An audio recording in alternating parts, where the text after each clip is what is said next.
I worked on it too. Hathaway, here. Present. Hershey, not here. Holland. Here. Musser. Here.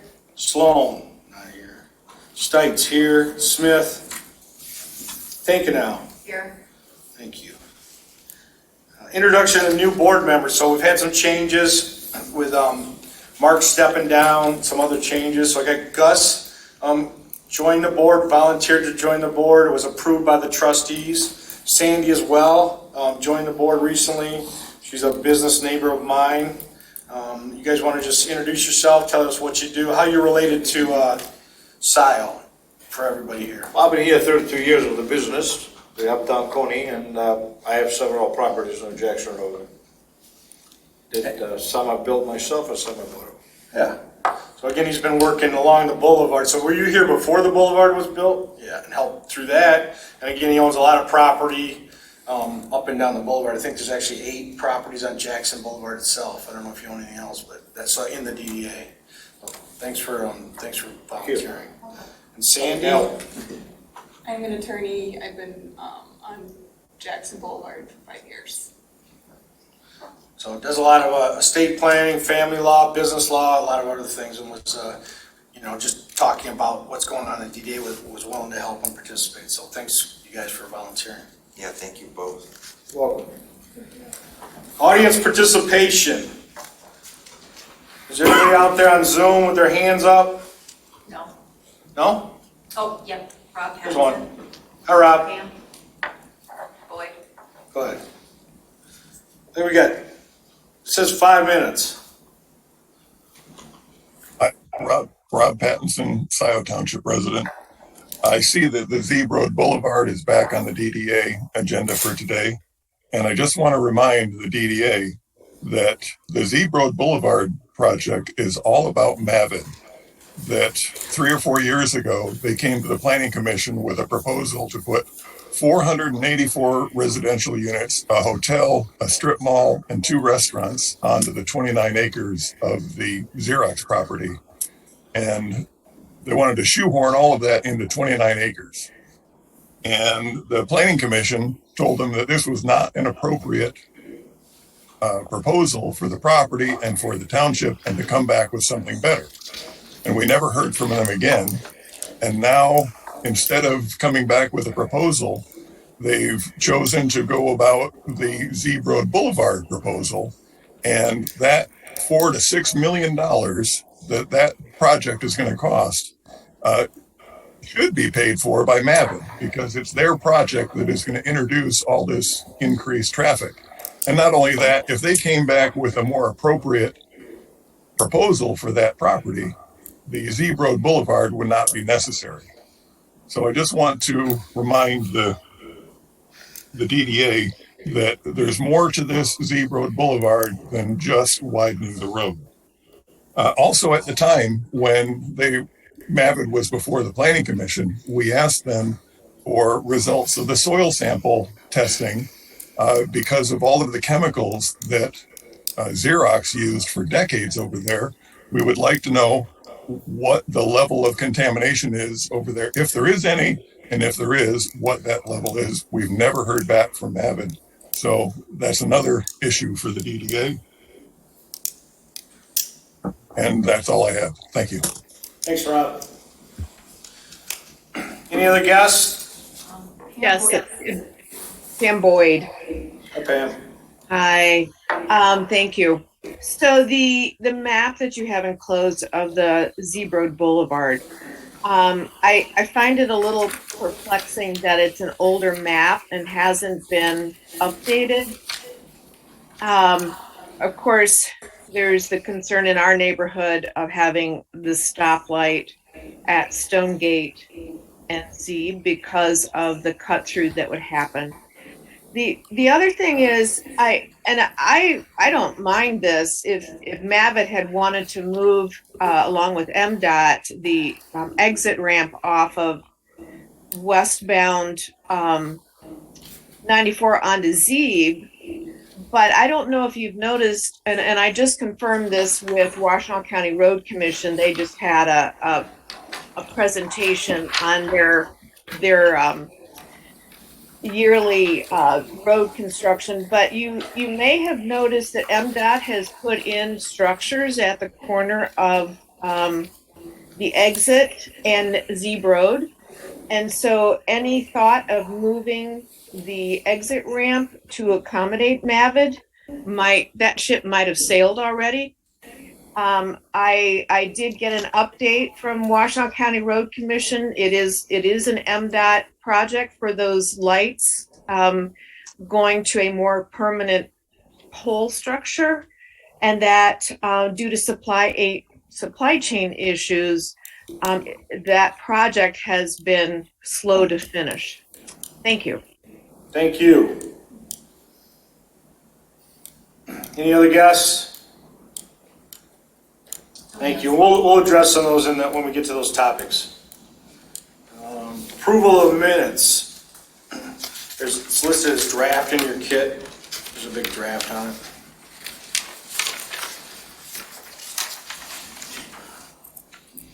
So again, with Opens Meeting Act, the minutes are, and I'm doing this for our new members as well, just for recapping a lot of things. And a lot of things in the kit is for recapping as well. But these have to be on the site, I think 5 days after our meeting, and then so they're on. The draft is on, and then it's approved at the next meeting, which again is a month, 2 months later.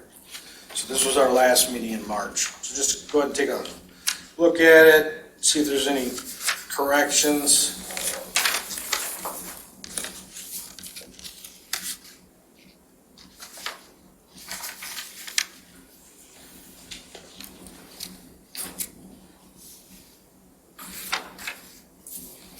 Motion to approve the minutes. So moved.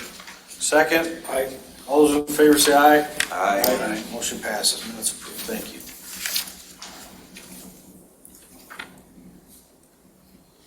Special reports. Dda Chair. And I actually wrote notes here, and our attorney Jim Fink just walked out, and we're still finishing. We're doing 5 bus shelters along Jackson Boulevard. Scio Farms. There's some ownership changes there to put the shelter where we wanted it. It would have to go to their bank on their loan and get approved. So we're actually looking, that's the only one that might move. We'll put that out on Jackson Boulevard directly like we talked about. So that's not finalized. The other 4 are going fine where they're at, but this one was a little bit of hang up on the location. We can talk about that again. Do we have the other 4 easements now? We don't. We have 3 out of the 4. 3 out of 4. Maybe we should just cancel it when it's Scio Farms. Well, The bank doesn't want it. Tough. so that we'll talk about that as well. But that was my only change that happened between writing this. That's minutes. probably an important one, though. Oh, yeah, but if it's not important to their bank, Yeah. if it has no value to them. Yeah. So that's the only one that we'll talk about a different location. But we already bought these bus shelters. They're in storage, so. AAT is really appreciative of it. It's been a great venture with them. They're happy with the locations and appreciate all the DD is doing there. So that's all I have. Will, you got any updates for you? Well, I'm looking forward to talking about some of the other items that are under the discussion items when we get to them. And we've already incorporated the new members, which would have been, would have been part of the my report. So Yeah. we're sort of done with the things that I would report on. Okay. New business. So Jackson Boulevard landscaping. So we did clean up. Some of us helped. Jay and Sandy helped. I helped. We did a cleanup along the boulevard a couple weeks ago, maybe longer now. But there was some questions about the landscaping. If there's any way we can minimize the cost of maintenance. But I wanted to we'll start with Will. He talked to some people here that wanted to see if the DDA could help in any way with the boulevard itself. Again, when the boulevard started, and again, I'm recapping this for some new people, but when boulevard started, the DDA ran it. We helped with the Washington Road Commission, got it together, put the plants in, landscaping, started the mowing contract, and then turned it over. Because again, the DDA can't pay for maintenance. But we can beautify, we can do some other things to enhance the area, and they're looking more, do we keep the bushes in there? Do we not? Is there a way to change the boulevard's landscaping so it's less maintenance, I guess is the question, right? Will? So we have a contract renewal with KBK Landscaping. They were the low bidder by far. And that's for maintenance, for the mowing and so on of the Jackson Road median and sort of related areas. The question that came up in the board's discussion of this when it was on our prior meeting agenda was whether there's a way to sort of move away from landscaping that requires as much maintenance towards something that's, I guess, sort of self-maintaining, and whether there's options that would be more sustainable because they wouldn't require as much mowing and use of pesticides and fertilizers and so on. And if so, if this is something that the DDA would be willing to consider. In the long run, I think it could be a cost savings, but it also could be other better outcomes, in terms of the environments or in terms of sustainability. These were some of the issues that were brought up. Discussion? Go ahead, Jay. Are we using pesticides and fertilizer on the boulevard?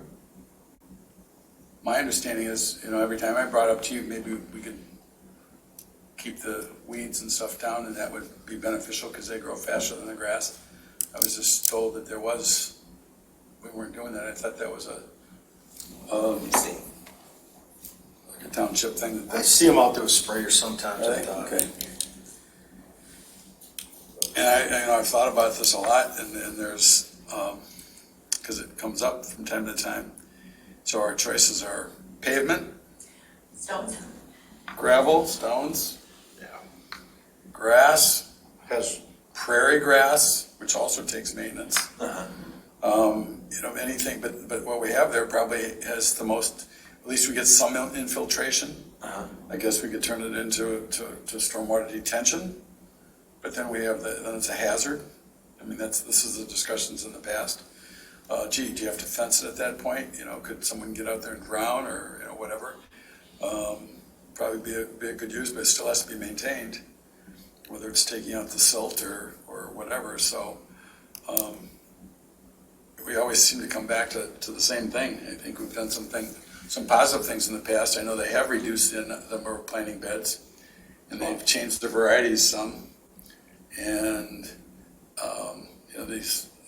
we could plant more trees, but then we have leaves.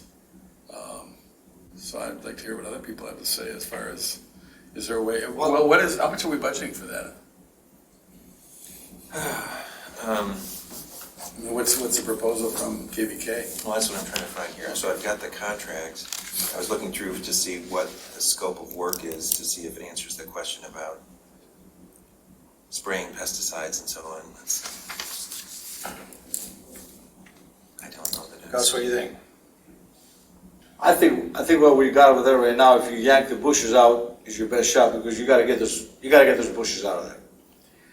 They collect all the garbage. That's right. They are the worst enemy on every building and on the boulevard, and I think it's real nasty that you see this, when you turn into the welcome side, you see all the trash that's collected in there. And there's, literally, unless you have somebody on a daily basis, there's no magic way of keeping them clean. So grass, once you plant grass and you gotta cut it, that's probably our most inexpensive way out. Planting flowers, of course, expensive, and you gotta plant hundreds of them in order to really make any difference. You can't just plant 200 flowers. I live in Stonebridge. When they start planting, they plant thousands of them in order to make any difference. So I think grass, you cut it. How many times you're gonna cut it? Every 2 weeks. Right. I mean, that's the cheapest way out. But the bushes, they have to go. Right. Especially those spraying junipers. Anything else but spraying junipers.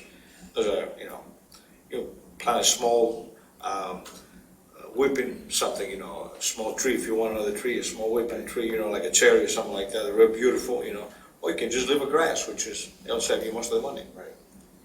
So I found the contract, the scope of work includes 12 mowings per year. And it does include fertilizing, spring cleanup, fall cleanup, pesticide application, 3 applications, planting bed maintenance, dead tree removal, tree pruning, shredded mulch, and hook mulching, whatever hook mulching is. And the total cost is $43,750. What's hook mulching? Right, like, Well, mulching. I think Gus is really onto something, but, but I've always been shot down when I say, gee, tear out the landscaping, but, because they say, well, you're a developer, we didn't want to put it in the first place, but a lot of the developers, they do what the planning commission says, they put in the landscaping, and 5 years later, they rip it out so they can just mow. Same, I feel the same way about these peninsulas for parking lots. You get a big parking lot, if you can't pile snow in that peninsula, it's just an impediment for someone to take a good straight shot for snow removal. But, they are pretty, it's nice to have the trees, and it's nice to have a place to place the snow. But it could just be on pavement too, but and I agree with Gus that if there were to be, if you took out some of those, particularly Sandy, Bob, me, we were out there picking the stuff out of those are the areas where all the junk was. But it's almost impossible to keep them clean. I had them in the buildings, and I replaced them with other things, and it's just, first of all, they don't look good. And there's no way you can trim them. The juniper is the only thing you can't trim. If you trim it, it looks like somebody cut your one ear off. You just can't make them look decent. So therefore, you gotta yank them out. It's exactly what they look like. It's a perfect description. Again, we're, having a nice looking boulevard helps property values, right? We're not into we just don't want a parking lot out there. No, We put the trees in for that reason, hoping they'll grow. Some grow better than others. The soil is worse in phase 3 than phase 2 and 1. They have small dwarf weeping cherries and mulberries and stuff like that. And when when the flowers are out, they're beautiful. They're a gorgeous picture. And they got leaves pretty much all year. And they only grow about this. Their leaves are very minimum. So I think they're great when I do some of those. I think they're fantastic.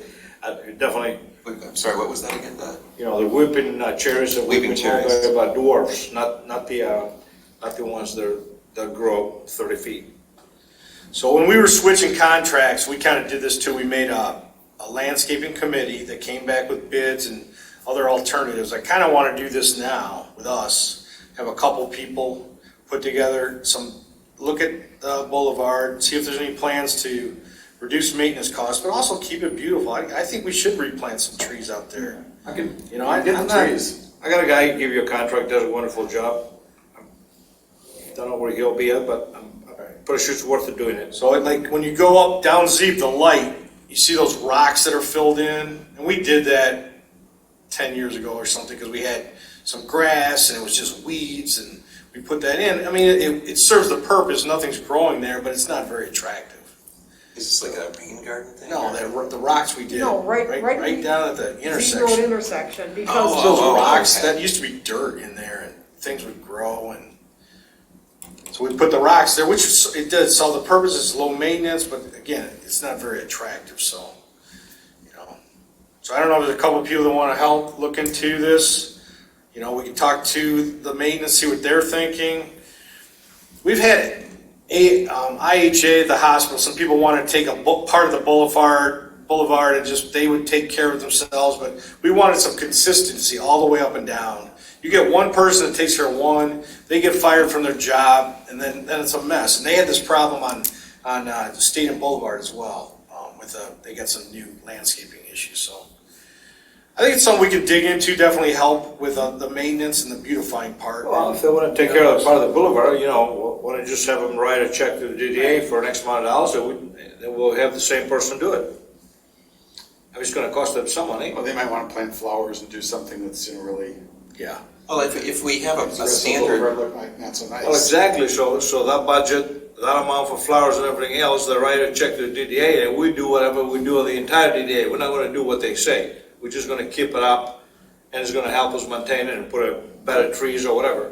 What about developing a plan, Right. you know, for the landscaping, that the DDA says this is the plan, and then approaching the business owners along the boulevard and saying, if you would like to sponsor the median in front of your business, you know, you could have a sign on it that says sponsored by IHA or something like that.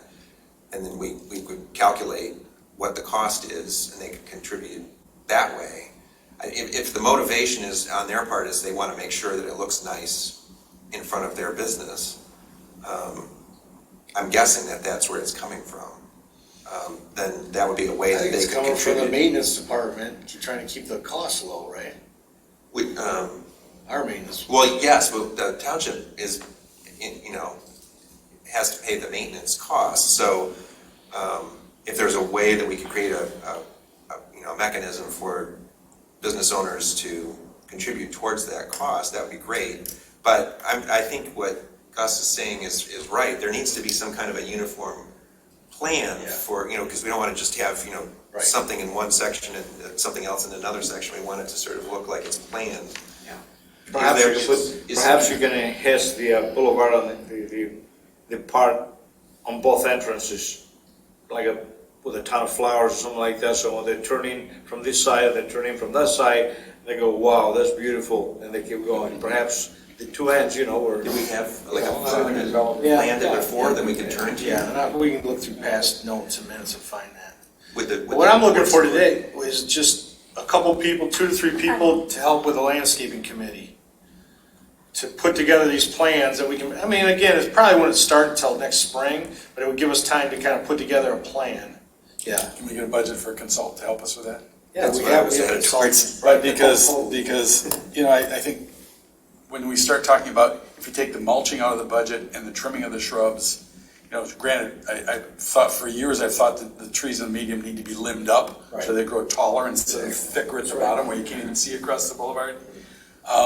But then the transition-wise, why would we want to tear those areas out, maybe remove some of that shrubbery it's too mature, really, it's probably ready to be redone anyway. But what if we do move into this program where if people want to sponsor and do some landscaping, I can't see that if we tear out a garden bed and then turn it back to turf, and gee, somebody says, I'd like to have flowers out in front of my median, then they have to change it back. Maybe that'd be a good transition, but that could all be worked into. Again, with this bus shelters, we've had 5 bus shelters, and every person has to sign that easement is different now. And I worry with landscaping, you get one company that wants to do it, in 2 years it's somebody else, or that person moves on. So I would want consistency, but again, we've done 15 minutes of this topic. Maybe we can have a smaller committee to look into that, and I think we got 3 volunteers. Gus, Jay, Sandy, okay? So you guys are you're on the landscape committee. And one of the things that we're tasking this subcommittee with is coming back with a proposal for how to move the plan forward that might involve hiring a. Yeah, you can hire a consultant, come up with a budget to beautify and minimize maintenance is fine. You know, again, it's not all about cost. I want it looking good. We don't want, you know. It's We don't want it's kind of burned out. I mean, as far as like if I own a house 30 years, you know, 20 years after that, if you're not replacing your shrubs in 30 years, it looks like you cut the ear off half of the shrub, right? You know? Yeah. It's like, how can you say It's that? important to get some It's only- involvement and opinions of Look funny. the businesses up and down the boulevard first before you let them know what the budget is and how much, extra it would cost for different Yep. items. But we'll go through the budget in a little while too. We do have some money in there for consultants to help you. So Will, is that general fund money? Is that where that comes from? Well, that's one of the issues. So there's a special fund. Actually, Sandy's in a better position to describe it than, I just learned about it from Sandy, so. Okay. Back when they were doing the faces of the boulevard, when there was a business that we had to do a total take for the easement, there was a few businesses we had to do total takes. So the DDA paid the road commission who bought the businesses out. They took what they needed for the easement for the boulevard, and the remaining property they then sold to an adjacent business owner. That money they gifted back to the township for the maintenance of the boulevard. And when that money runs out, there is no more money to maintain the boulevard, and that's why people are saying maybe we need something that's maintenance-free, because in about 6 years, there's no more money to mow out there, and the road commission will only mow it twice a year. That's the problem. That's a huge problem. That is a huge That's a huge problem. And they can't keep spending, you know, $50,000, $60,000, $70,000 a year, because that's shortening that window of when we still have funds available. See, it sounds like this, I think the $80,000 that we contributed to the road commission to like do repairs to the pavement on the boulevard, when in fact, could have gone somewhere else. You know, Yeah. because if the road commission is gonna do less and less and less, I wanna contribute less and less and less to the road commission. You know? Yeah, it's. I worry about the downward spiral. Yeah, But it's- Hey, all right, so we got a committee, all right, so you guys feel free to meet, Well- maybe make a report in our next meeting. Road commission won't even come to a planning commission meeting, I know. you know? That's how interested they are in what's going on in Scio. They come, you know, a month after the plan's been approved and say, we don't want the driveway there. So either they want to participate and work with us, and why would we want to work with them if they don't want to work with us? I mean, anyway. All right, well, thanks for volunteering for the committee. I gotta move on to the next subject, Jay, we'll be here all night, all day. Ann Arbor Chamber membership request, so they contacted Will and asked if we'd like to join the Ann Arbor Chamber. A lot of us are business people, we've been part of the Ann Arbor Chamber before, other chambers. We do participate in Spark. We pay $5,000 a year to Spark that supposedly helps relocate businesses in Scio Township. That's about the only other entity that we pay for that I know of. It's a little, I tweaked that a little bit. So the township has been a member of the Chamber of Commerce in the past. And the way that the membership works is it just sort of rolls over and they just send another invoice for the renewal of the membership. And question arose with the most recent annual dues invoice, you know, is this a more appropriate thing for the DDA rather than the township general fund to be paying? Because I think the mindset is that the DDA is, in a sense, sort of the business entity, sort of the business arm of Scio Township's government. And so that's how it's coming to the DDA for approval. I think it's a total of like $300 and some dollars. Like $400. Yeah, something like that. So it's not a huge sum, but it's sort of like the Spark membership. That's sort of the view of the township. Any comments, discussion, Jennifer? My question is this, obviously it's good to support it, but what's in it for us? What do they do for What's us? in it for us, Will? Well, I offered to have, they offered to have someone come and speak, actually, Andy Labarro. We've all, a lot of us know Andy and have listened to us. Yeah. And and that's my question is, how does it benefit us? I mean, it's a donation to them, $400, and it's not about the money, but I don't know if the chamber's really gonna. Well, I used to, so I guess full disclosure, much earlier in my career, I actually held the position that Andy now holds for the Ann Arbor Area Chamber of Commerce. So I was their government affairs person. And so I have some familiarity from many years ago. And my sense of the benefit that the Chamber of Commerce has for business in general in the Ann Arbor region is that it provides that kind of advocacy in general for the business community.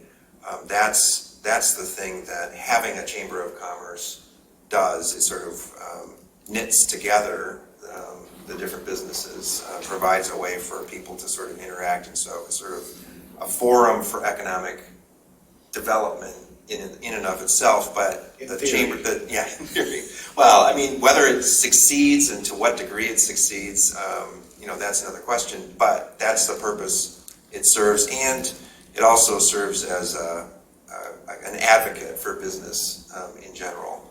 So if you don't if there isn't that kind of support for it, then, it's limited in what it can do. And to the degree that the chamber, the regional chamber and the Spark sort of play that role, I guess that's the purpose they serve. That's the benefit that we derive. It's sort of indirect. It's it's something that if the township chose, if the DDA chose, there's the option to take more advantage of what the chamber has to offer. But if we maintain the kind of current level of usage of it, then it's more sort of you're encouraging this organization to do the good that it does for the business community in general. Okay. Who's been attending from Scio? Recently, Okay, what benefit, do other townships belong? I haven't I looked. don't know. I haven't looked to see, but I know when I worked for the chamber back in the '80s, there were townships that were part of it.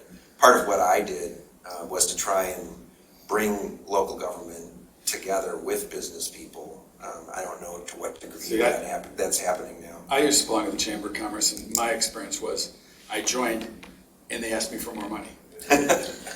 So it was like, okay, I'm not going to join just so you can ask me for more money, and I didn't see what the huge benefit was because I belonged to some other organizations. So I don't know. Any other comments? It's a token contribution. We're moving it from, one budget line to a different within Scio, but I just don't know if the government entities belong in that, that area. I'd rather get more to Spark than. That's exactly, I think Spark would help us more with it. But, Definitely. so the question, so we'll vote on it. All those in favor of joining the Ann Arbor Chamber or taking over the dues from Scio to the DDA, say aye. Aye. All those opposed, say nay. Nay. Nay, so we're not doing it. Well, that probably means then that Scio is no longer going to be a member of the Chamber of Commerce. Okay, we're okay with that. I get it. Maybe we'll discover the opportunity after we Yeah. have a gap. All right.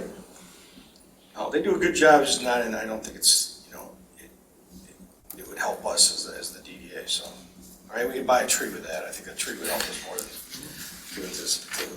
All right. Next, discussion item. So review the draft of the Scio DDA plan. Taken out. So again, if you don't have one, we printed off the big full copy here, and then there's kind of some draft information here. Sorry. Go ahead. Well, I was just gonna say that I apologize, I haven't had free time between life and kids and work, but Bob and I met, a month ago, and went through in detail, made some decisions for updates, and so my task now is to go and kind of formalize that. I'm also gonna rewrite everything that's already in there. Unfortunately, I only have a PDF copy, so that's just a daunting, task. That's just gonna take some time to get done. But focus on, obviously, safety. I think there's some beautification, right, engagement, and just kind of putting some roles, responsibilities, and suggested procedures for activities as well, so people know how to engage with us, like the roads activity, and other processes. So it's not reinventing the wheel every time someone asks for money or wants to implement something. So what you're looking at is a 2006 DDA plan, and we're updating that. Doug Luan, who, I'm blanking on the company's name. Carlisle Ward, that works here and has worked here for a long time, is going to update the charts in there for us. We're kind of waiting for that. There's some charts that need to be updated, but most of that information is going to be just retyped and put in there. There's a couple changes that we're going to make, but it's not an overall huge change that we're looking for. But again, it's what the DDA can do is beautify, support businesses in the DDA district. So it's open to what we can do, and we're trying to leave that open. But they like to see, what we might do in 5 years and what we've done in the last 5, so we'll put those in there as well. And we also want to add, or try to get, it might not happen here, it might just be almost, I'll call it a dashboard of businesses, open space, new businesses coming in, availability, just so we can understand the business landscape. So we understand when Spark could partner with someone to plant them in Scio Township, or just someone's leaving, or are they leaving by choice, or because they were acquired, or something, but something so we can better understand, and then longer term, how do we advertise, market, just take it up a notch, just to kind of highlight opportunities in Scio from a business standpoint. So again, if anybody wants to read that, have any input, we've kind of been dragging this for a little while, but nobody's fault. It's a big project. But we would like to try to get this done and at least have a final draft up by the fall. Yeah, I definitely want to have a draft for you guys, I hope in 1 month, but I'll give it a July. Hey, Bob, a few years back, and I can't define what that means, probably more than 5, hopefully less than 10, Marty Mayo, she used to be on the DDA. Okay. She worked with a group and put together this big collection of information, just like you were talking about, like what businesses are already here. Yes. And what's available, and she worked on a lot like that, so I'm thinking she might be a good resource. They call it clusters. Still around? Is that what they call it? She is. Yeah, she is. Do you have her contact info? Yeah, I do. Okay. I was gonna say, somebody around here has to have it. Okay. Yeah, I'd be happy to reach out. And it is a good, what properties are underused, are blight in the community, something we need to, look at and see if we can help the business owner or the property owner and get it back up. So it's good to track that. Put something in there that's measurable for us. Any questions on that? Again, take a look at that if you haven't read it. And I think in the course pack is kind of some draft questions that we did back and forth. Jennifer has most of it already together. We've looked at other DDAs across the state. We've been looking at this for about 1.5 years and just trying to get it finalized.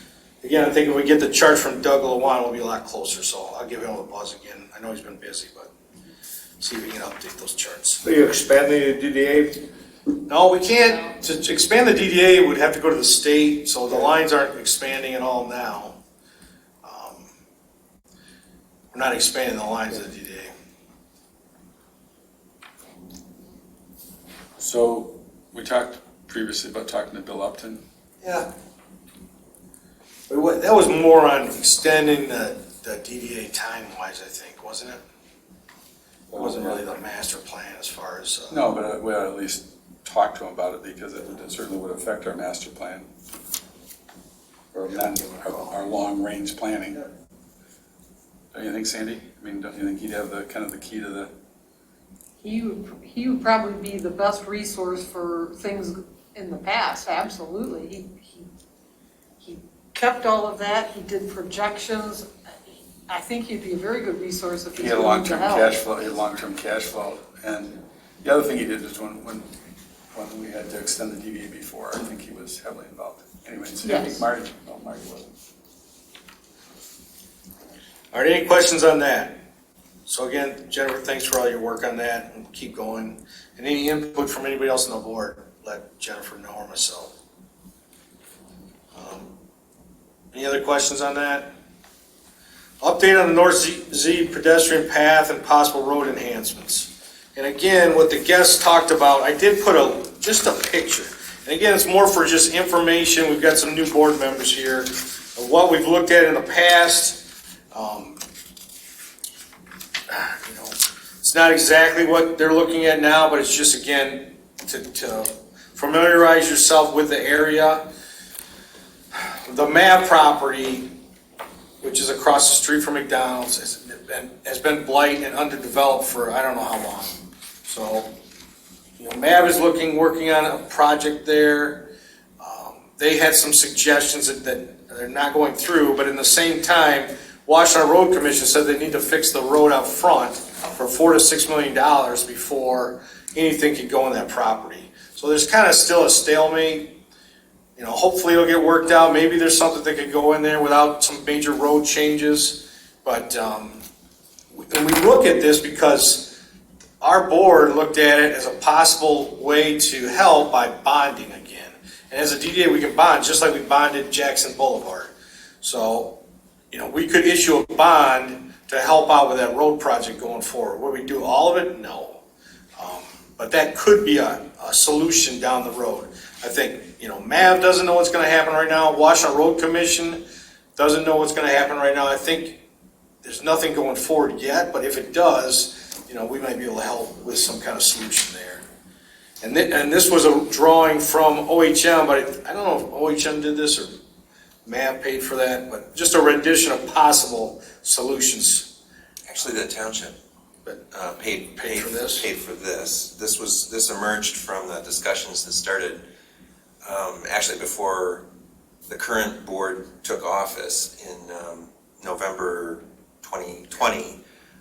This discussion was already underway, driven in part by the DDA's interest in possibly bonding to do some improvements on North Seed. And so the idea, I think, at the time was if there was something, a concept drawing that people could sort of look at together, that it would help that conversation to be more informed than if everyone was just sort of referring to hypothetical ideas. So that's where this came from. Some of the key elements were the introduction of a kind of a boulevard concept like Jackson, but for a section of North Seed between the highway and I think Pratt, and the relocation of the westbound off-ramp to sort of move it further south. I think those were the key elements. Then there were like pedestrian improvements as well. But it was meant as a concept to sort of keep conversation, you know, to sort of have a rally conversation around. And it didn't really go much farther than that in large part because the MAV proposal, I mean, this is my impression, because the MAV proposal went back on the back burner and then was sort of deconstructed with the pandemic. All the partners that had been, my understanding from MAV is that many of the partners who were part of that proposal backed off given the pandemic, or it was in any way, it happened at that time. And without a project proposed for that site, there's nothing sort of pushing forward in terms of pressure for solving the problems of the North Sea in terms of a transportation corridor other than the pedestrian aspects of it, which are moving forward. The zebra pathway, the next segment of that is going to be under construction soon, and efforts are ongoing to try and connect with the border-to-border trail at the north end. And we have a state grant to improve pedestrian safety and access over the highway to Jackson Boulevard. So that aspect of it is moving forward, but sort of any reconfiguration in terms of automobile traffic is on hold. Any comments, questions? My impression, sitting with Will on Planning Commission at that time, is that the MAVD proposal they brought forward was very, very, very preliminary. And they were just kind of fishing around to see kind of what kind of densities they might get, you know, so they could get investors or whatever. Apparently the people next door say, not in my backyard, over and over again. But, you know, it's zoned industrial, you know, and so it could be somebody that I want. But that word was given to the people that brought the proposal in, their engineer, that that, come on guys, bring us something that's real. And pretty much that's what they were doing. So my question is, and well, maybe we should look at the possibility of doing an SAD. We'll talk about it sometime on the North Sea Road corridor for existing and let's say for future development. In other words, don't just stick it to the one future developer. Mm-hmm. There's, how many acres is there behind the hotel and the road commission and the old the property back there, I don't know, a lot. A lot.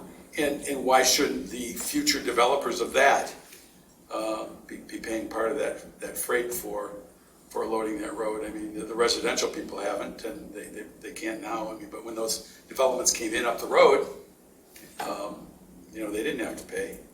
So delay it just on one developer. So I think that's something. And we know the trustees can just pass an SAD. Right, but again, those questions are outside the DDA. They'd be in the planning commission realm. I just think if this happened, this is something where we can help if it's needed someday down the road. But again, I think it's kind of back to the chalkboard, and all things are open again and looking at alternatives. But it was good. It kind of, at least we got the pedestrian startway. We were looking at getting people from Myers to the pathways over the bridge. So it did kind of get all the groups together to talk about it. So at least we got the pedestrian bridge on it. Got a large donation from the state for that. So it solved that problem, but not the autos and the transportation there. But hopefully get that. So there's a plan to put a walkway over I-94? It would be an improvement of the existing overpass. So right now, there's, I think, a 8-foot wide sidewalk on the west side. So it would widen that and put up a barrier to make it more protected from the traffic. And it would add some pedestrian crossing elements, some lights, and so on to make it safer for pedestrians to make their way across. I think they're going to elevate it too or something, weren't they? So as part of the barrier. I don't know. Anyway, it's going to be a lot safer. Yeah, it's scary. It's scary. Yeah, you can cross it in theory. There is a sidewalk, unlike the crossing at Baker, but there's it doesn't feel safe, certainly. Yeah, if you ever rode your bike across it, but it's Never. Oh yeah. Yeah. Asking for trouble. Right. And we want it to, in order for it to function, it has to be safe for people. Yes. It has to feel safe, and it has to actually be safe for people to make their way back and forth. So, good. So again, we'll just keep an eye on that, see if there's any movement from MAV or from Washington Road Commission. And again, all the entities out there, the neighbors will be involved before anything goes forward. It'll be a long process, and everybody will have their eyes on what's going on. But from our perspective, that property needs to be developed. There's tax revenue down there that'll help everybody. Sure. I get questions all the time, what's up with that property right there? So it's just an eyesore. It needs to be developed, whether it's going to be an animal farm or a Class A office building, I don't know, but somebody needs to do something with it. So. All right. Dino Drive project. Again, it's in the packet. This just started the last couple months. I put in there, it's kind of a letter from the road commission with the pricing on it. Looks like this. Backside On of the back side of that sheet, this one. Yeah. Backside of The back side of that, you can see it there, right there. So we approved here, this board approved for us to help pay 50% or about $114,000 of the Dino Drive project, with the hope that the 13 business owners down on that street would participate, help out. It's estimated $3,300 each for all of them to kick in, would be the average. We sent letters to all of them, got a couple phone calls. I went around and talked to a lot of them personally.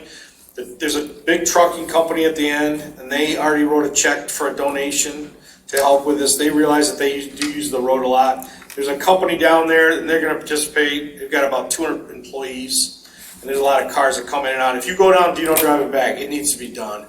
And what happens every year is the Washington Road Commission highlights roads that they think they should repair, but they don't have necessarily money for it, but that needs to be repaired. So we're trying to pick one of these out each year to try to help with it. You know, some people down there, again, are willing to help. They ask, where does our taxpayer money go? Why can't you pay for the roads? All those kind of things, which I tend to agree with, but, you know, we did help them out. We're paying for half of it. To put together an SAD, Special Assessment District, like Jay said, it would take a long time.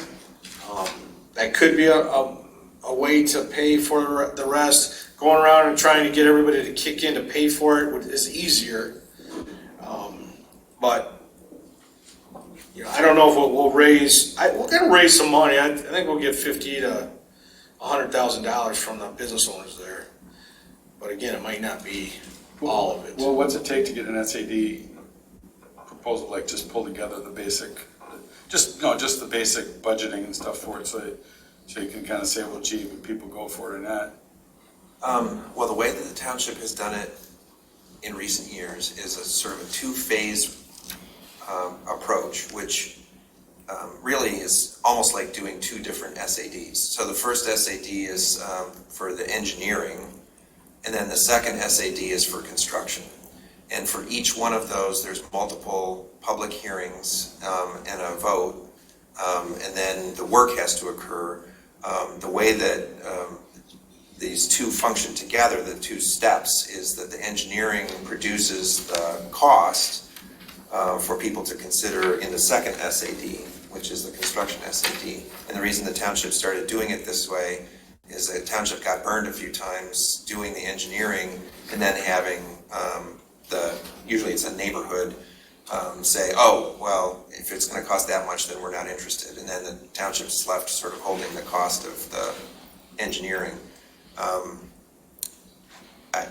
The amount of time and effort that goes into each one of those SAD processes in terms of shepherding it through the process, the board approval process, is not insignificant. And 12 months, 18 months? Well, so we inherited this board when we came into office in November 2020, inherited 3 SADs that had been sort of in limbo, partly because of the pandemic, but the prior board sort of recognized, oh, we've got these SADs that we've been meaning to do, let's get them started and we'll hand them over to the next board. And so we basically started off with 3 SADs and then picked up a 4th one along the way. And that was in November, January, over a year ago. And we're only now bringing those to construction at this point.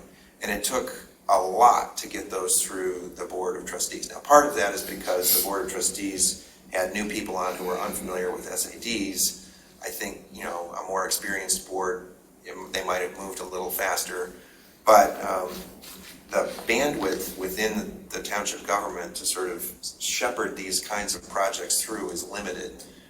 And that's why I've been sort of, hesitant to encourage a rush towards creating a lot more SADs, because it's taken us this long just to get those 4 completed. And we're still, there's 2 of them that are now under construction, the other 2 have yet to be scheduled, but are imminent. So when we voted to fund $117,000 for Dino Drive up to, that's just gonna die? No, my intent was, well, there were 2 things. The DDA, Bob, offered to do outreach to the property owners and see if we could get them to basically, without an SAD, just say, yes, I'll contribute towards the cost of paving Dino Drive because I see that there's a direct benefit to our business or our property. Oh, yeah. And the township, I think, as well, has a role to play. Now, there's disagreement, and we had some pushback in public comment at our last Roads Advisory Committee meeting when this topic came up about whether general township SAD dollars should be going towards improvement of roads in the business district. Now, I think there's a misunderstanding implicit in that complaint, about where those monies come from. Every parcel in the township is paying into that SAD, including all of the parcels in the business district. So it's not as if it's just residents, homeowners, whether they're in the DDA district or not, who are paying towards this. The businesses are paying towards it too, and so they are paying for it. I think also residents throughout the township derive a benefit from paving roads even if they don't live on them. And that's part of why we have a township-wide SAD to help defray the costs of these kind of road improvements. But the township owns property at the end of Dino Drive. There's a new trailhead for West Scio Preserves at the end of Dino Drive. And so I think the township has a particular responsibility in terms of improvements on Dino Drive. But they said no. They haven't said no. Okay. In a sense, what we're waiting on is to know to what degree the businesses, the property owners on Dino Drive will contribute. And I guess that's the question. Because I'm inclined to put an expiration date on it. If they're- That's what or can we roll that 117 over to next year if it doesn't happen this year? Again, I think we're gonna get a chunk from the business owners, but maybe not 117, it'll be, and again, some of them have already written checks, and The businesses out there. Actually, have you reached out to the property owners? yeah, that's what I'm calling. Yeah. They're all getting the letters. I think. Some are talking to me, some are avoiding me, it's life. I think they should pay. It's gonna increase the value tremendously. Yeah. It's gonna increase the value, and the empty lots are gonna. They all know it needs to be done. If you drive down there, you can tell it needs to be done. The question is who's gonna pay for it, obviously. I Jackson do. Industrial Drive, Yes. and you were special assessed for that? Yep. That was some years ago. Yeah, quite a few. Which So, which drive, which street? Jackson Industrial Jackson Drive. Industrial. Yeah. And again, every situation, all these feeder roads or side roads are different. Some are long with not a lot of business owners, some are short, so you can't fund them the same. Drive is very busy. Yeah. So I think you should have some success on it. 117,000. There's two big businesses at the end that they know they lose a lot of it. It's like getting half off. Yeah, that's what I'm trying to tell them. Do it. At least we have half of it paid. I want to do it. So I think we'll get close, but let's say we reach 70,000 of donations. We're still 30,000 short. The Last project we did, Scio helped with. Well, I think my intent is to find out what the property owners are going to contribute. We know what the DDA is already. The DDA board has already approved up to half of the cost from the road commission, and then approach the board for the balance. That kind of partnership is similar to what we did before with Enterprise Drive. And I think that's the way to sort of quickly get these repaving jobs accomplished. I understand the logic of approaching the property owners with an SAD, but the amount of time involved and the energy involved in pushing that proposal through that way is adding time to the execution of the project. So when I said in the local roads committee, that basically the premise was, to my neighborhood at the time, was we surveyed the property owners, basically. I went out and at gatherings or whatever, and just said, so you plan on being here 5 more years? And the answer was, well, yeah. Do you plan on selling your property? Yeah. Well, I'll tell you what, in 5 more years, your road will be gravel. Because as they deteriorate, they will return to gravel. And it's a pretty easy sell. So the SAD, if you do an SAD, will Washtenaw County ever go back and pave it in 10 years again? Or once the SAD's done, is it always an SAD so that, No, what's the life of the SAD? Well, there's 2 parts to the answer. So the SAD is for a one-time paving or improvement, whatever the improvement is. However, the way that the township has approached them since the creation of the township-wide SAD, which by the way is up for renewal next year, is that the township would sort of provide kind of a guarantee that it would do kind of maintenance, crack sealing and so on to sort of protect and maintain the life of the improvement, especially if it's pavement, as long as possible. But the SAD also includes improvements to dirt roads, which hadn't, up to that point, hadn't received much attention in the township for forever. So it can be for sort of reconstituting and reinvigorating a dirt road as well as for paving something. But it's a one-time.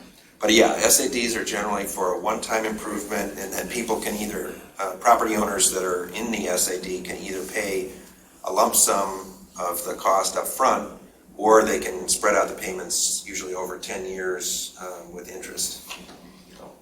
So again, we mailed all these people, there's about 13, actually there's quite a few that owns a couple different lots in there, but there's about 13 different property owners. Called them, went out and met with a lot of them, so there's a couple I didn't meet with, but everybody's definitely conscious of the effort by Scio to help pave this, and they all agree it needs to be done, so I think by next meeting we'll have a number or figure that we can give the board, and I think it might be like Enterprise, we pay part of it, which we already volunteers, they pay part of it, and then Scio hopefully kicks in a little bit as well. Will the road commission kick in anything? Well, the Or road they just take? No, the road. So there's two agreements that the township has with the road commission this year, and in the first agreement there are 9 projects, and including dust control. And dust control is like an annual thing that we always do, and it's somewhere in the neighborhood of $30,000 to $40,000, I think, for the entire township for however many applications. And then the other projects on that list, the other 8 projects, that agreement was recommended for approval by the Road Advisory Commission. They recommended this agreement, sort of the second agreement, to the DDA. Basically, we recommend that the DDA choose one of these projects, as we sort of discussed last year, and move forward with that. So we're still waiting for the road commission to come back with an agreement, but the road commission provides to each municipality a certain allocation of matching funds. And you can, as a township, you can say, yes, we want to just match what you're offering dollar for dollar. So you can choose projects so that you're only paying a 50-50 split. Scio Township traditionally has gone beyond that, especially since we have the township-wide SAD to create a sort of pot of money for road improvements, local road improvements. So we approved the township an expenditure of around $400,000 to match around $100,000 from the road commission. So it's a 4-to-1 match instead of a 1-to-1 match. But it's for that part of the agreement. The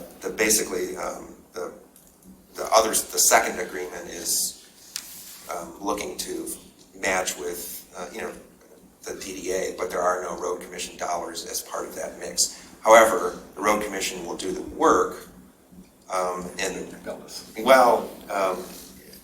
the way that Roy Townsend explained it, he's serving now on the Roads Advisory Committee.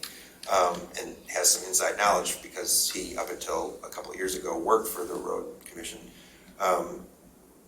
In this current environment, having the Road Commission do the work, there's a plus to that because they're the contractor. You don't have to worry about going out in the market and finding a contractor, which is difficult right now. So, and every year it seems like, we look at a couple projects and they're all different.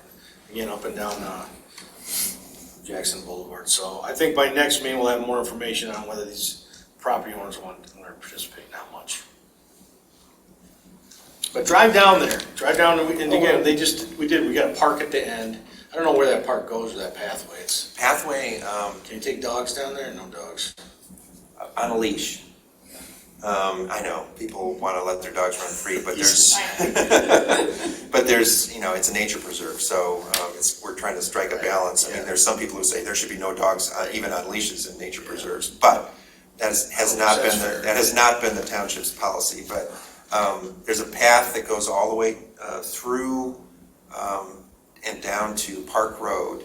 And eventually, the township's plan is to extend that path all the way down along easements that we have along the edge of farm properties to connect to the nature preserve that's located on Liberty Road. Is this a paved path? No, Oh, good. no, it's not. There is now a parking area that has a gravel area there, but the idea is that if you ride your bike to the trailhead, then you would leave your bike there and walk and then come back and get your bike later. But there's now a parking area, there's a kiosk with information, and there's maps that show where the trail goes, so hopefully people won't get lost. But it's really beautiful. I walked there a couple of years ago, and there's all these vernal ponds and pastures, and it's a beautiful, variated environment, and it's off of the beaten track, away from the trail. There is a blue heron nesting area, which is part of our effort for renegotiating with Woodview Commons on their site plan to try and create more of a buffer around that nesting area, and the Woodview Commons folks are cooperating. So Yeah. So again, it should be paid for the park down there and for all the businesses and their property values. So we'll try to get that done. We'll have more information next meeting. Any other questions on Dino Drive? No. Brownfield fiscal agent property project. So we've been working on a brownfield project behind Sessions at Smooge, it's called, I think, Smooge. that's the product. Yes. Smooge Building, Smooge Building. Holmes Brewery. On Jackson Boulevard. And it was good. The developers actually came to us and had an environmental cleanup. And through the process, got a grant from the state of Michigan for, not free because it's tax money, but they didn't have to, it's not a loan, it's a grant. And then they need us as a DDA to help administer the money to the developers and the contractors as we go. It's a 2-year project. We're probably into 6 months. Nutan was on the board before. She had a CPA background. It was more accounting. She's not on the board now. And Sandy's taken over a lot of that, which we thank her for. And then Jeff is not here because we just want a couple eyes on it. They send us the invoices in quarterly, and then we pay them as we go. But Sandy, maybe you can kind of go over the project for the new people and where we're at. Well, I'm new to it too, so I'm not 100% certain, but in January, they did a draw to the state. The lady who's facilitating this, she does all the paperwork, she just sends it to me for my eyes. And then it goes to the state direct deposits the money into the township's account, and then we cut the checks that, there's a little bit of money that the DDA can be paid for their efforts on this. Because she sent an email that says, does the DDA want to bill anything? And I'm like, We did bill for, Nutan and I billed a little bit to that, but we can. Yes, there's money in the grant Right, but for how the are- administration of the grant, so we just need to bill for time that Time anyone involved in the DEA spends on administering the grant. So your time, anyone's, Bob's time, anyone's time spent on this can be, sort of tallied up and presented as an invoice under the and how are grant. we determining, especially like Bob's time, how are we Right, I'm keeping determining track what? in my office. You mean like the valuing of it? Well, yeah, because I- you don't get Well, paid. we put a dollar, I talked to her before, we put a dollar amount on it, it was certain. Oh, We'll okay, go over that. I'll find the old notes. okay. What was the full amount of the grant? So I think, so it's changed a little bit. I was just trying to look it up, but 700 and something. Yeah, There's- about 750,000, I think, was the grant. yeah, so there was a grant for the cleanup, the remediation of the building, and then I think they added something onto it for additional remediation on the site outside of the building. So that the grant was adjusted upward. What's there now? Remember there used to be a car, there was a car detailer, right? Yeah. But again, it's a great project for the DDA to help with, And when Jennifer and I are looking at the master plan, you know, there might be other buildings along the DDA that we can help clean up the property, get grants for. So it's another avenue to help kind of beautify and restore the DDA area. So the lady has she's got her separate business and environmental firm. I think she's out of like, you know, Auburn Hills or something. And then someone came from the state to talk about it. And it's a great project. At first I thought it was a loan, they had to pay it back, but it is truly a grant. From Eagle, we had to put an Eagle sign in there. That wasn't a cheap sign to put it there. But, and they have 2 years to complete this project. And there's a couple other products. Where we're storing the bus shelters is the old Malloy building. And there's talk of they might do a brownfield cleanup there. They've got to get approval. But there's other places that are looking for grant money to do that, so. Yeah, and there's county funds and support available for brownfield as well. So, and this is something the DDA could look into with some of the sites along the Jackson Road corridor that are sort of sitting unused because of contamination. Would there be benefit to getting a consultant because you know how you hire a consultant to write an RFP? I mean, are there people that, like this person that's helping us administer this? She'd be good. I think She's an expert on it. She does it across the state. I think she's actually based out of Traverse City. It'd be mutually beneficial because it'd be good for us, it'd be good for her, it'd be good for her. Well, it is, and you know, I'm a little leery every time consultants show up because they're billing us, but she gets paid from the grant directly, gets part of it, you know, works really close with the state of Michigan. You can't get this grant without a consultant like that, so it's been a really good working relationship with them. It's we have some sites around here that are like fish. Yeah, fish you know, Jennifer and I talked about that, like, do we contact the business owner? Do we say, hey, there's state money for you? Like, how far do we go to ask them to clean up their property, you know? Well, we don't have to ask them to clean up their property, just ask them if they'd like an evaluation and tell them that there's funding available and it might be an opportunity for them. And there's a site out Jackson Road that's notorious for being contaminated with formaldehyde, for instance. That might be and it just sits there, and it will sit there for a long time unless it's cleaned up. Which one's that? Is that the one near? This is just rumor, but I've heard it from a lot of sources from adjacent property owners. Night funeral home. No. We start rumors, Jay. It was just west of South, right? Yeah. All right. Take it easy, I'm east of side driving. Right. Any other questions about brownfield? But that's something I think we will. I think we'll contact her and have her come back maybe to the next meeting and just kind of give us an overview.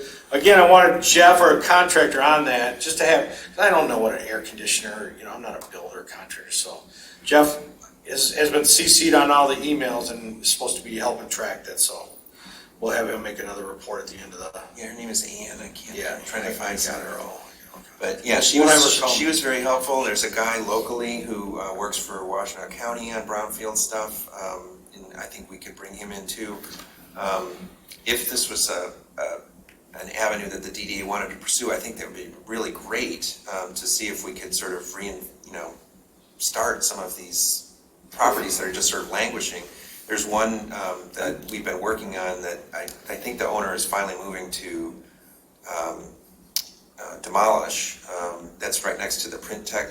That's the one I'm talking about. Oh, that's the one you're talking about. Okay, so that one has been sitting there idle for decades. East of Print Tech. Yeah. Yeah, east of Print Tech, and so we worked with the county. The township worked with the county. The county condemned it.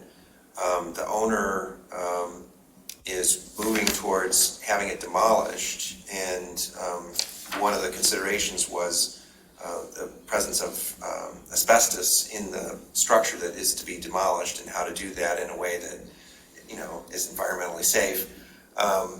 But That's what they do. I know. So anyway, it seems as if that is moving forward. It's nudging that kind of thing to happen is something I think the DDA. That's a role that the DDA could play that would really benefit the township. It's sort of the reason DDA was founded. Yeah. Was to fend off some of the blight. It's considered blight. But when I think about $700,000 to the site for Smoosh and probably wrapped a little bit back over to the home site because that was a car detailer. That could be a huge opportunity for a consultant and for Scio and for our community. Yeah, we'll get in at the next meeting, bring us up to speed on opportunities. Any questions on brownfield? This next item is just a possible list. I've kept this on here. It's kind of old, but it's other things that we could do. Again, beautify the boulevard, talk about increased lightings. That's really just a possible project list. I want to get to the fiscal bills and budget right away because there's a little more to go through that I want to with everyone. So if you flip it over, bills and financial report. So we'll go through this, and again, we'll look at some bills we got to pay and then approve those. Sandy goes over those with us. And I try to include a lot of the items that we usually don't. The balance sheet is in here. If you look at that, it's got current liabilities, long-term liabilities, unclassified, and then beginning of the balance fund and total balance fund. And again, it looks like it's a lot because it shows $19 million on there, but we technically own the road, Jackson Boulevard out there, which you can't sell it, but so it shows up on our balance sheet. If we need money, we can put some toll on the road. So what I've given you is the fiscal year end where it stood when I printed it. We are in the phase of the year where we have to prepare for audit, which is supposed to be the first couple of weeks of June. So quite possibly these numbers will change as year-end stuff gets recorded, the depreciation for the year hasn't been recorded, that sort of thing. But this shows you we've got cash, we don't have a lot of liabilities.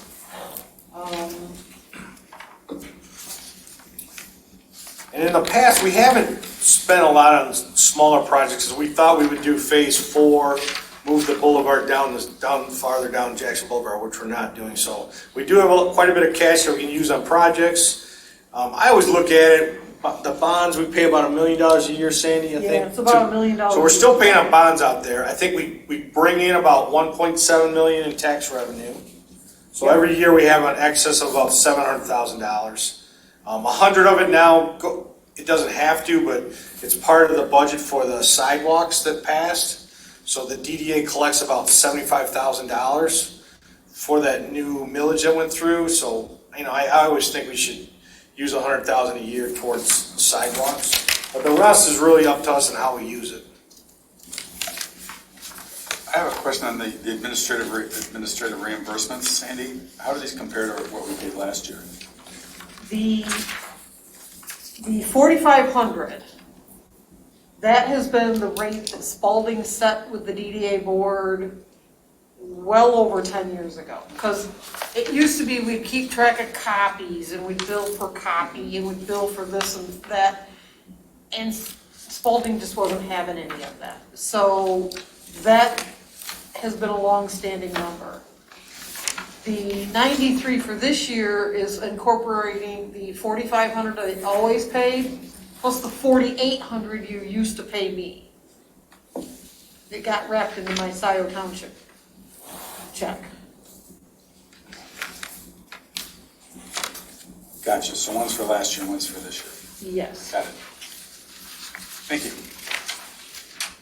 So And I thought it looked different, it is. The 4,500 will actually be against last fiscal year. The 9,300 will be against this fiscal year. And again, the TIF that they set up for this, we collect money from the Ann Arbor school system, the Dexter school system, and the library.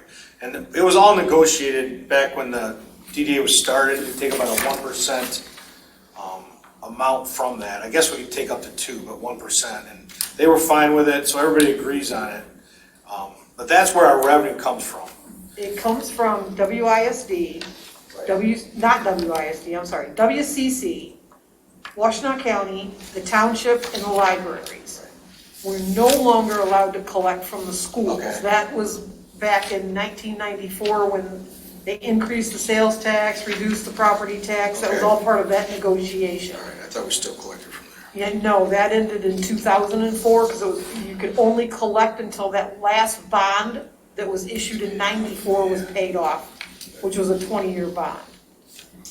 So we collect any of the millages within the DDA district over the base value, because the day the DDA was created, whatever the taxable value was at that point in time became the base.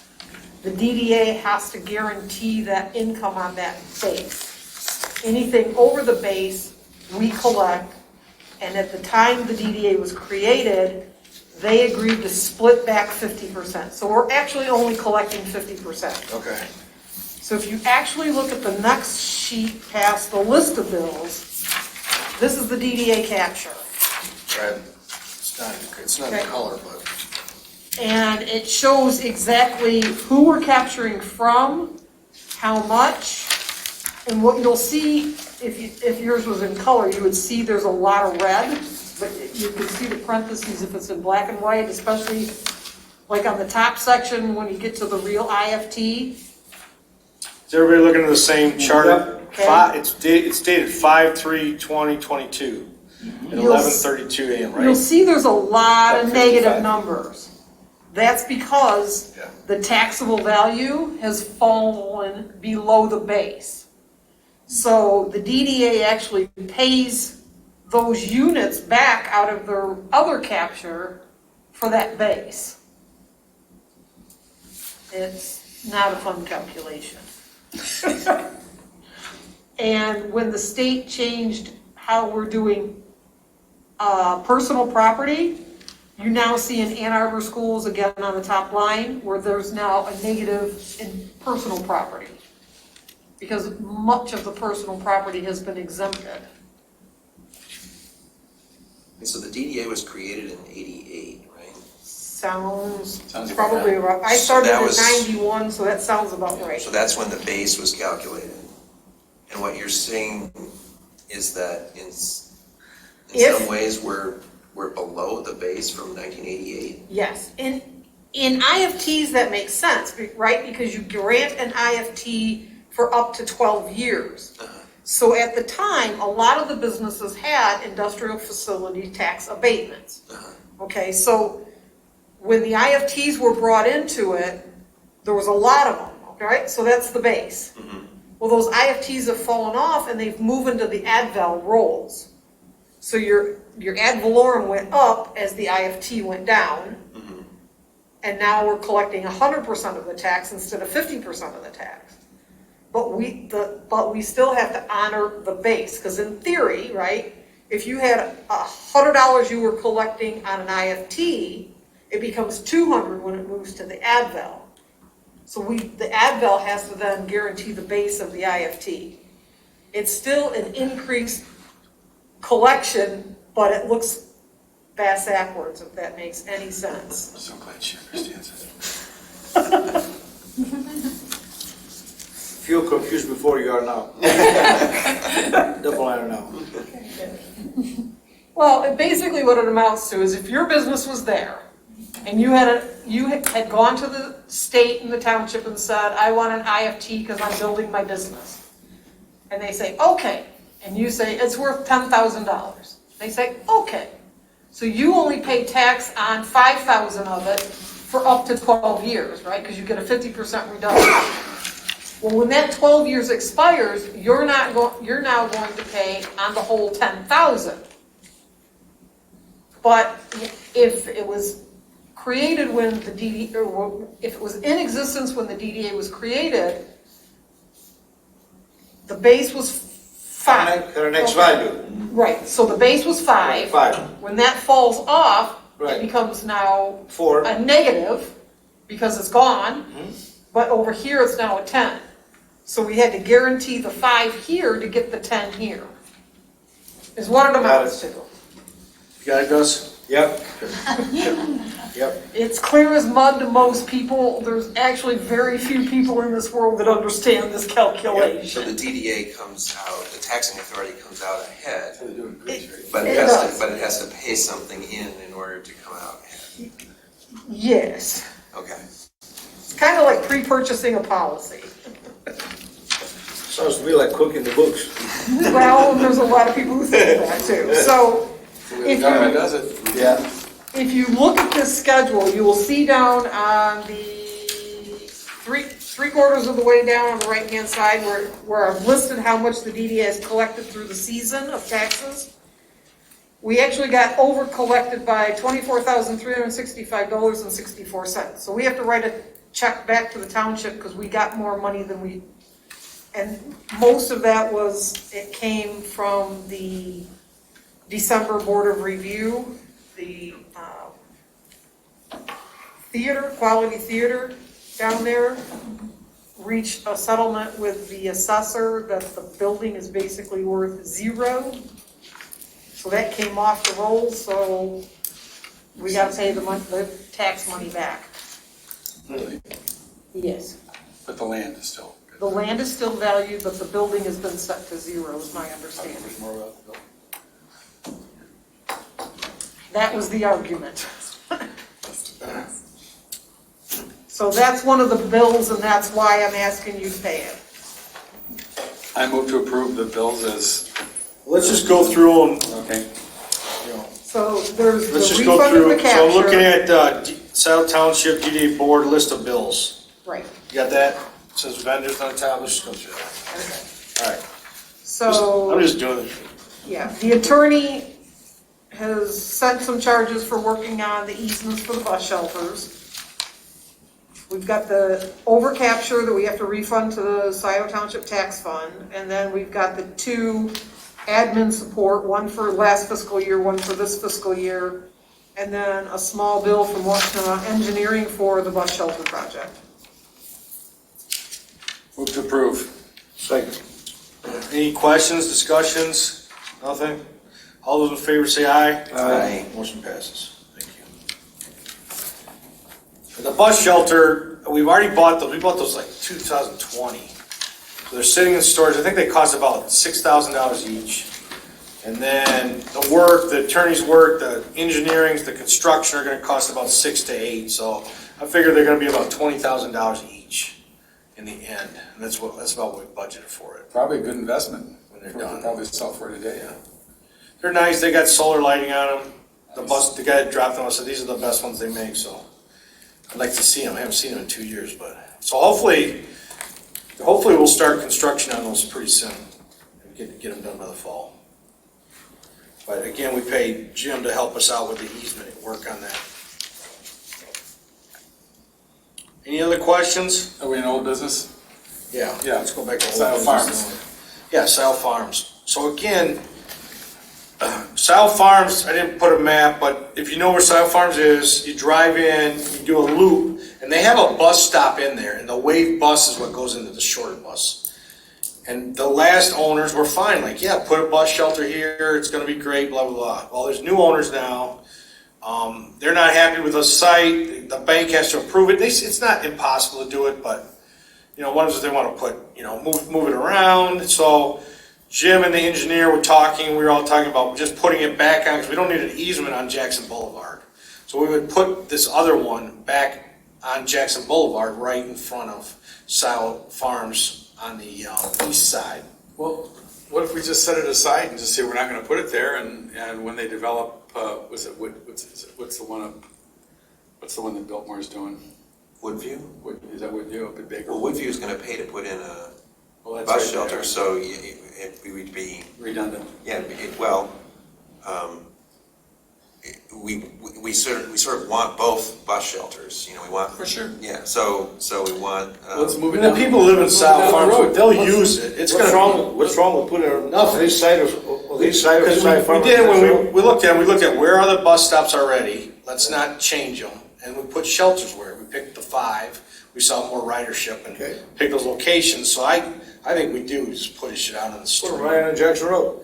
It's a little less convenient for the people who live in Scio Farms, but not a huge inconvenience. Will, it's only 60 yards. Yeah, it's just, So they just have and they to would walk have a some little shelter, further. they don't have shelter now, so Absolutely. it's 60 yards in shelter. Yeah. I think it's a Yeah, great idea. and we don't need, again, anything on right, we don't need anything easement-wise between. Now the bus stops inside of. Yes. But now they won't anymore. They'll Well, I stop think at if we Jackson put, Road. they might, yeah, I think they'll. And because it's in the right of way out on Jackson Road, then it's, Got a suggestion, you how about don't if need an you, easement. It'll also shorten their, a little bit of their time on their bus route, which they're always complaining about. got a suggestion, how about if you send them a letter and tell them, we're putting it in front, unless you guys let us put it over there. Yeah. Okay? That's kinda And what once we get an answer from you, Right. we're gonna make the decision that day and go, we're not gonna wait. Right. If we don't get an answer, you put it outside, that way they're I mean, they've it's been, gonna make a again, match. it's been very, they've been working well with us, but with the new ownership and the loan on the property, the bank wants this, so there's just other. I think so if you send That's a letter why about we're donating it, it doesn't cost them anything, and they're still giving us. if you send a letter, you make them act. Yeah. That's it. Hopefully it doesn't block their sign. But again, we've got these, I told them where they're stored at, we paid $1,000 for storage, but it's in the old Malloy building, in the way. They're like, when are you gonna get these out of here, so. Damn. Unless you guys, Gus, maybe you got a big building we can store it in. He did. So I'd like to get those out, they've been in there for a while, I get an email every other month, like, when are these going? So, but finally, we're getting somewhere. And I've gotten emails already, just thank you for, putting these together to the DDA, so they're gonna be appreciated and used, so. I think they got a kind of cool look too, they don't look, they're close to what Arbor puts in, but a little different, so. Any other questions on old business? We had a cleanup day, thanks. Jay and Sandy helped out, how many people we had, like 20 maybe? Yeah. 20, we We tried to split up was and easy. walk, yeah. Yeah. And some firefighters helped. We picked up a lot of garbage. Steve came by with a pickup truck, picked up the trash. It wasn't a problem. It's just amazing how fast that does accumulate. You clean it up one day and then it's back the next. But seriously, I mean, you booked it for an hour and a half and we were all done in an hour. Yeah. And it was kind of fun. Yeah. It's about 4.6 miles or 4 miles, the whole boulevard, so we covered some ground. So again, we'll try to do that. And that was with Washington Business Association, sent out some emails. So we got some other people through there for them as well. Well, actually, that reminds me, and actually your comment about blocking the sign reminds me of another issue that at least the DDA should be aware of. And this is something that folks of the development Woodview brought to township's attention, and that is that there is a sign that the Washtenaw Business Association has at the Baker-Jackson intersection that has sort of lists all sorts of businesses, kind of a directional sign that's been there for a long, long time that evidently they maintain, and it's on the Woodview site. It's not in the right of way? I don't know whether it's in the right of way or not, but it appears that it's on the Woodview site, but it's right smack where the proposed pedestrian pathway is going to sort of enter the Woodview property at the western edge of their frontage. And so there probably is going to need to be some discussion with the West Washington Business Association about what to do with that sign, where to relocate it. And who pays for it? I'm sure that will be one of the questions that comes up. They get revenue for those advertisements, so it's their sign, but yeah, it's gotta get moved on. Any other questions before we It's adjourn? something that may Right, come across our Yeah. transom. All those in favor of adjournment, say aye. Aye. Aye, motion passes. Thank you. Thanks for coming. We need to turn The off- next meeting's it's in July. Hopefully everybody's in town. Hey, I don't know, we just need a quorum. Bob, public comment? Oh, public comment at the end? Is there public comment? you have that at the end of your, Agenda.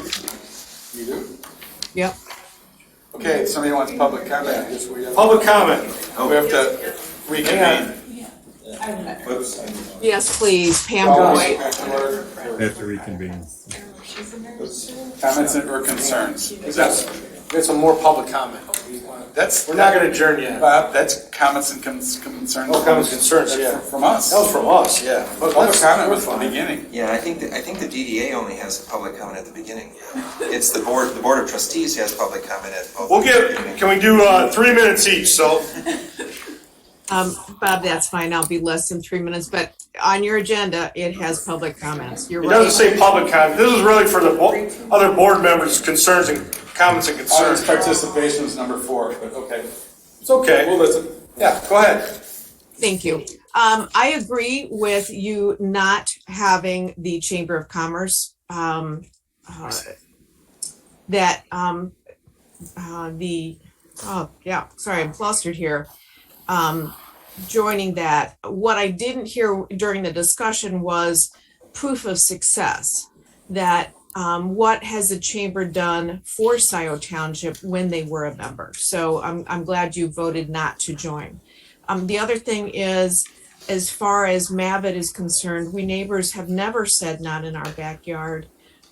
We would actually like to see Mr. Hershey work with us, our neighborhood, as much as he has been working with his neighborhood with the Heron Event Barn.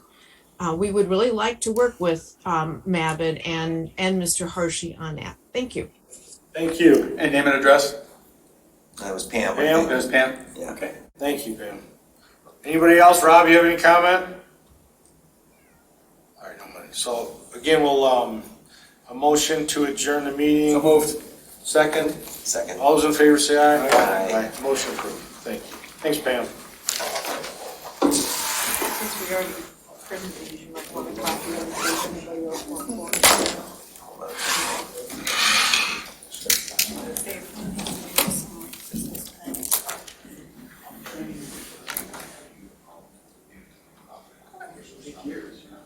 Recording